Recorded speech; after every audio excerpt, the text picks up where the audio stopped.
Hello everyone, and let's talk about Destiny 2, and it's coming to PC. That's an interesting statement. I know I'm a bit behind with this, but I am running kind of a week behind. Just thought I'd insert that little bit in there. Again, being changing MCN is, running me a little bit behind. I haven't quite got the paperwork sorted out, but, getting there. Getting there. We'll have an announcement on that.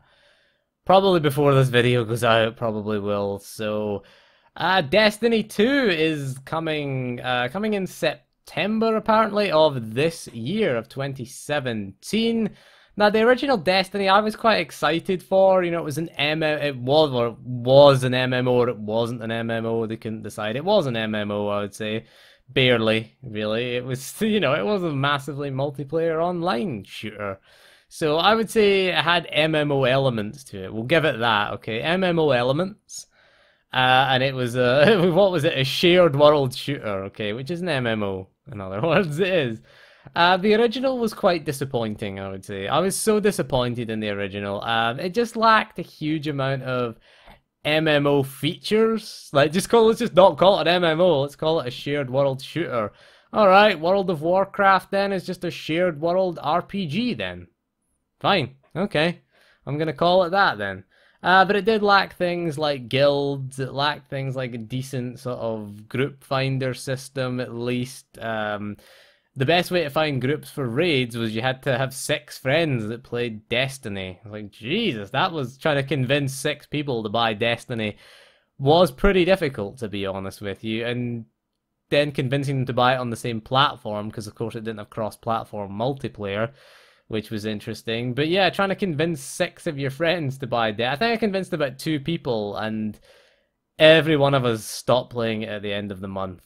It had this huge world that I didn't think was very huge, but it had nothing in it. I mean, some games have huge worlds with nothing in them. Some games have small worlds with plenty in them.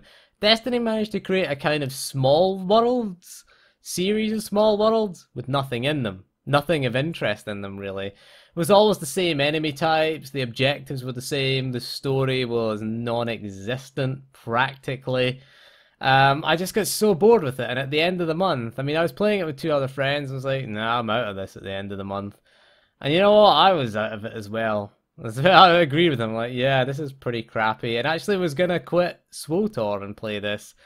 But went back to SWTOR within a month, because it was just boring. So I'm looking at the versions that you'll get. Naturally, this being an Activision game, pre-order bonuses, yay! You can get a digital deluxe edition, which is $100. Jesus, $100, and you get the what do you get? You get Destiny 2 base game. You get the major thing that they want you to buy, of course, is the Destiny 2 expansion pass, because that's all Bungie and Activision. That was the real meat of Destiny. As soon as you opened the box of Destiny, if you bought the physical version, which I did, that's what you got, thrown right in your face. That Destiny expansion pass. There you go, right in your face. That's the only thing they care about, selling you DLC. That was what Destiny originally felt like. It was a DLC delivery mechanism, essentially, rather than a game. Make a game.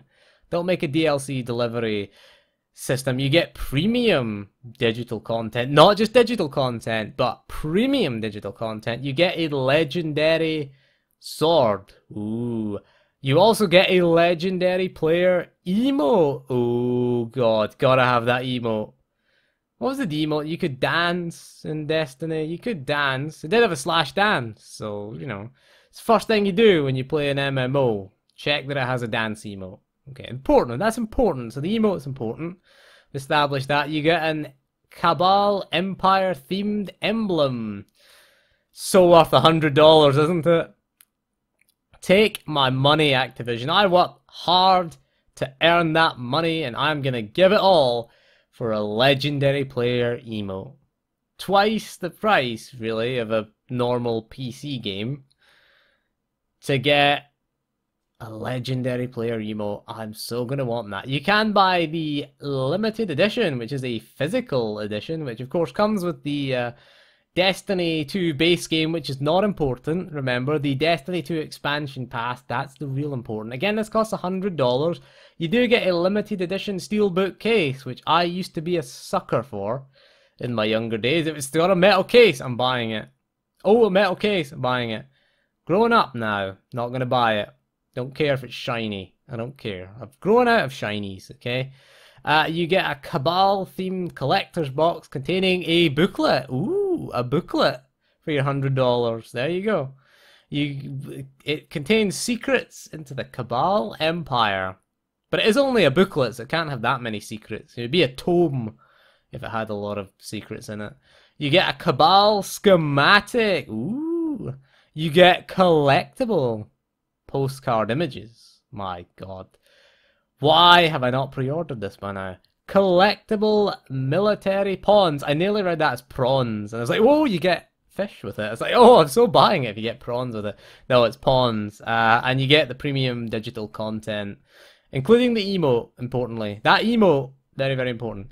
You can buy the Destiny Collector's Edition, which is 200. Oh, there you go. Restarting my heart. What am I talking about? I don't have a heart. $250.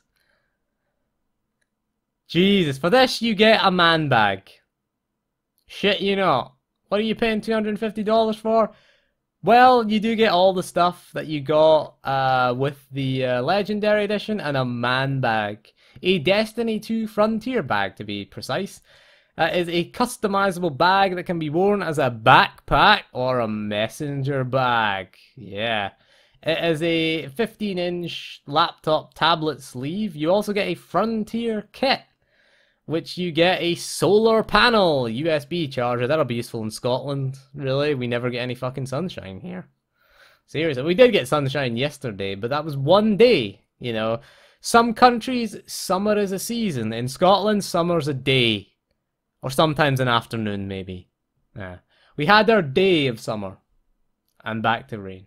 You get a paracord, which I don't know what that is. And you get a solar blanket. I want to see the solar blanket. A solar blanket? Is that what I think it is? How the hell does that work? I'm not homeless. I never use a blanket at night. I don't get it. I don't get what that is. And of course you get everything that the $100 premium, limited edition one contains. So there you go. Apparently it launches September 8th. I kind of tempted for the $250 one just to send it back. It does come in a big massive box though. But yeah, you get a man bag if you want a man bag for your laptop. It looks ugly, I have to say. I wouldn't be seen dead with that out. You know, they'll be telling everyone I'm a Destiny fan. And I'm not really a Destiny fan, but I don't want people to think I'm a Destiny fan. I am such a Destiny fan, and such a Destiny fan that I was prepared to spend $250 on Destiny. You do get the booklet, don't worry, you get the booklet with it as well, okay? And the postcard images, and the prawns as well, you get them with it as well. No, it's the, I was hoping it would be, if it had prawns I might buy it, because prawns are alright, I quite like prawns. Solar panel USB charger with built-in light is useless where I live. Okay, so we've already established that. I guess I'll check out Destiny 2, I suppose. Hopefully they have more players in it at least. Hopefully they make improvements. More public events would be nice, I think, and get sort of more players in instances would be nice. I want to see other players running around. I want to have sort of impromptu co-op things with other players, maybe even a world PvP thing where you could join factions and flag yourself for PvP. Something like that would be cool. Something that's going to have an impact on the world would be quite nice. From an open world PvP sense would be quite nice. And more balanced PvP, I often found with Destiny PvP was the match finished in order of level. Like the highest level players would finish at the top and the lowest level players would finish at the bottom. Again, I haven't played it for a few years, so I don't know. I haven't played it for like 3 years or something like that. So again, I abandoned it fairly quickly, so I don't know if it's improved or anything like that. I never checked out any of the expansions. I got bored at level 14 and people saying, wait till endgame. Endgame was exciting. It's like, look, if I'm bored at level 14, I ain't gonna play through it. Alright, if I'm bored now, telling me it gets good in 3 or 4 hours time, no, I don't care. There's so many other games to play. If I'm bored right now, I'm gonna go, do you know what? This ain't worth it, and play something else that's more fun. But anyway, we've ranted on for a while about Destiny, and it was one of those games where, again, believing in the hype was kind of never believe the hype, and we'll approach Destiny 2 with a cynical outlook on life, because I have a cynical outlook on everything. I blame Hayes personally. It's Hayes' fault. We did that video on Hayes, where, you know, basically we said beware of hype culture. So I'm not getting hyped. I don't want the $250 man bag, and again, a solar light is pointless for me. But anyway, that is all for this video. Let me know in the comments if you're looking forward to Destiny 2. And thank you for joining me, or if you're going to get it on PC. If you're going to get it on PC, I'm going to get it on PC, I think. I might get it just to check it out, but I'm not buying the limited edition or anything like that. I'll probably buy it on Steam maybe. It'll probably come to Steam, no doubt. Activision's games generally are on Steam. All the Call of Duties and things are on Steam, so, you know, I imagine they'll be available on Steam. But anyway, that is all for this video, so thank you for joining me, and I'll see you again soon, and goodbye.